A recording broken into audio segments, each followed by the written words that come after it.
ঠিক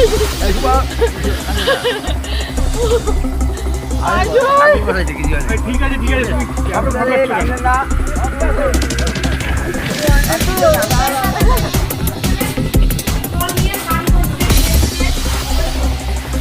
ঠিক আছে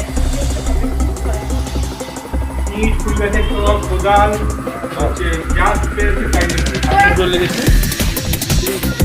ওর হাত মুচড়ে দিয়েছে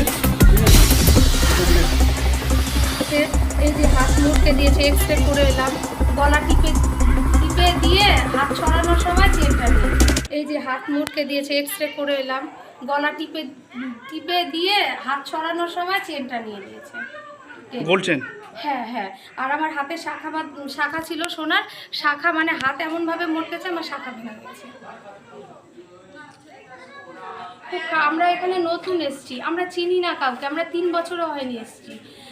আমরা চিনিও না হুট করে এসে বাচ্চাদের ওরা জলও দেয়নি বাচ্চাগুলো তার মধ্যেই ওই ও এখানে ছিল ও বলছে যে ওদের উপর কেন ইয়ে করছো তো হচ্ছে বাচ্চা মানুষ আজকের দিনে করবে ও কেন বললো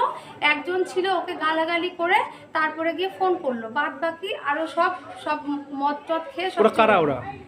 এই পাড়ারই ছেলে কি নাম আছে এই পাড়াতে 3 বছর হলো বাড়ি করেছি তো এই পাড়ায় তেমন কাউকে আমি চিনি না আমি এই 10টা 5টা অফিস কাজ করি আর বাড়ি চলে আসি তার বাইরে আমার কারোর সঙ্গে সেরকম সম্পর্ক নেই তো হচ্ছে আজকে বাচ্চাগুলো এই বাইরে আমার বাড়ি থেকে জলের পাইপ নিয়ে রাস্তার মধ্যে বাচ্চাগুলো রং খেলছিল তেমন সময় দেখি আমি চিনি না ওই একটা হলুদ রঙের জামা পরে একটা মোটরসাইকেল একটা ছেলে এসে নয়ন পাওয়া সবাই বললো নয়ন সরকার নাম তো হচ্ছে মোটরসাইকেলে এসে দাঁড়ালো তো বাচ্চাগুলো বালতি নিয়ে রং দেওয়ার চেষ্টা করছিল তো উনি বললেন যে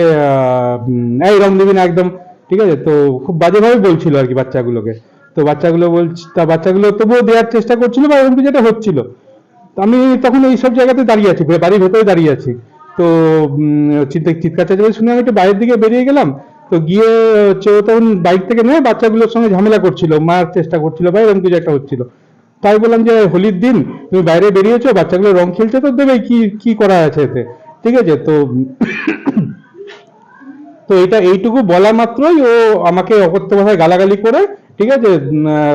একটা ওই আমাকে মারার জন্য এগিয়ে আসে তখন পাড়ারই 2-1 হচ্ছে ওকে আটকে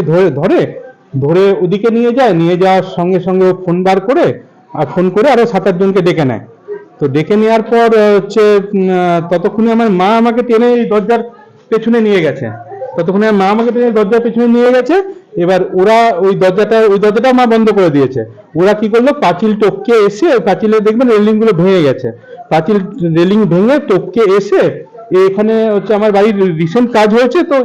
কিছু রড ফড পড়ে আছে কোদাল ছিল বাইরে সেগুলো দিয়ে মাটির টব দিয়ে আর হচ্ছে ইট দিয়ে হচ্ছে এই কাজগুলো সব ভেঙেছে আমি তখন দরজাটা আটকে দাঁড়িয়ে আছি আমার মা আমার পেছনে তো ওই কাঁচের টুকরোগুলো ভেঙে আমার এখানে লেগেছে ইট দিয়ে মাথায় লেগেছে আমার মায়ের লেগেছে তারপরে তো ও তখন ছিল হচ্ছে বাথরুমের ভেতরে এই চিৎকার চেঁচামেচি শুনেও ভিজে কাপড়ে বাইরে বেরিয়ে আসে তো এসে ও হাত জোর করে ওদেরকে বলছিল যে হচ্ছে আমার ভাই যা হয়েছে ভুলে যাও যা হয়েছে আমাদের ক্ষমা করে দাও আমাদের চলে যাও ঠিক আছে কোনো ঝামেলা করো না হাত জোর করে বলছিল তো ওর হাতটাকেই ধরে হচ্ছে টেনে বাইরে বার করে মুচড়ে দেয় আর হচ্ছে এক হাতে আরেকটা হাত আছে ওর গলা চিপে ধরে তারপরে তো সরিয়ে দেয় গলাটা ঠিক আছে মায়েরও চুল ধরেছিল টেনেছে মানে আমার মাকে মেরেছে আমার বউকে মেরেছে আমাকে মেরেছে বাড়ি বয়ে এসে মেরেছে বাড়ি ভাঙচুর করেছে শুধু কেন না ওকে আমি বলেছি যে হোলির দিন একটু বাচ্চাগুলো রং তো দেবে কি করা আছে ঠিক আছে যে ঘটনাটা ঘটিয়েছে কোন যার নামে অভিযোগ করা তার সঙ্গে কি নয়ন সরকার আর কি ব্যক্তিগত কোনো না আমি চিনি না ওকে কোনদিন দেখিও নি আমি অ্যাকচুয়ালি খেয়ালও করিনি কোনদিন ওকে ঠিক আছে তো হঠাৎ হোলির দিন এই ধরনের একটা অনভিপ্রেত ঘটনা অ্যাকচুয়ালি মদ খেয়ে আছে সবাই আজকের দিনে ইয়াং ছেলেপেলে সব মদ খেয়ে আছে আর সবাই একটু মানে সাজার চেষ্টা করছে এখন হচ্ছে গুন্ডা সাজার চেষ্টা করছে সেই চক্করে পিস্তল কাকে ফোন করছে হ্যাঁ একটু এবার তো আমি তো গেলাম থানায় এফআইআর করতে তো এর মধ্যেই অনেকের কাছ থেকে ফোন এলো যে হচ্ছে তোমার ঝামেলা হয়েছে, তো দেখে নাও একটু কি করতে পারো না করতে পারো, মানে প্রচ্ছন্ন ধরুন হুমকি সুরে আর কি, ঠিক আছে। তো এবার আমার বাচ্চাটা তো এখানেই ঘুরে বেড়ায়, তো আমি আমার বউকে বললাম যে কদিন গেটটা তালা মেরে রেখো, বাচ্চাটাকে বার হতে দিও না, যে অন্য কোনো ভাবে প্রেসার দিয়ে না হতে পেরে দেখা গেলো আমার বাচ্চাটাকে তুলে নিল বা কিছু হলো, ঠিক আছে। তাই জন্য আমি ওকে বললাম যে কদিন বাচ্চাটাকে বাইরে ছেড়ো না, তালা দিয়ে রেখো। তো এই ধরনের সমস্যা তো আছেই। দুপুর 3টের সময় আমি তো ঘরে রান্না করতেছিলাম, আমি বুঝতে পারিনি, বাচ্চা কাচ্চা খেলছে, ওদের মতো ওরা খেলছে, একজন লোক এদিক দিয়ে যাচ্ছে, নয়ন যাচ্ছে, একজন নয়ন কি দাস না, আমি তো নয়ন সরকার হোক, দাস হোক, সরকার হবে। তো উনি হয়তো ওনার গায়ে হয়তো মানে কেউ বাচ্চা কাচ্চা হয়তো দিয়েছে জল, গায়ে দেয়নি, ওই যে বাইকে লাগছে। তো উনি বলছে কি আজকে দিনে কেন জল দিলি আমাকে, তো উনি এই বাড়ির লোক আর বলছে আজকে দিনে দিবেই, আজকে হোলির দিন বেরোলে দিবে। তো উনি অকথ্য ভাষায় খুব গালাগালি করছে। তো উনি আবার হয়তো কিছু বলছে, উনি আবার ফোন করে 4-5 জনকে ডেকে নিয়ে এসে এই বাড়িতে হামলা করেছে। মানে বাজে মুখে ভাষা করছিল, খুব বাজে মুখে ভাষা করছিল, বাজে বাজে অকথ্য ভাষা খুব গালাগালি করছিল। তারা এসে কারো কথাই মানছে না। তারপর এখানে এসে ওদের গ্রিল টিল সব লোহা রড দিয়ে সব ভাঙচুর করেছে, সবাই বারণ করছে, বারণ শুনছে না। তারপরে আমার ভাসুর এসছে ওদের বাঁচাতে, আমার ভাসুরকে মেরেছে, আর 2 জন আঘাত পেয়েছে আরো পাড়া প্রতিবেশী, আমার ভাসুরের চোখে লেগেছে, মানে চোখেতে থেতলে দিয়েছে, ইট দিয়ে মেরেছে। ডাক্তার দেখাতে গেছে, আমরা ডাক্তার দেখায়ে থানা থেকে কেবল আসলাম। থানা থেকে গেছিল না, না কোনোদিনও হয়নি এই পাড়াতে সুস্থ মানে সেটা। আমি 20 বছর ধরে আছি। 20 বছরের কোনো না না 20 বছর কোনোদিন হয়নি। এই যে উনার তো 42 বছরের হয়েছে।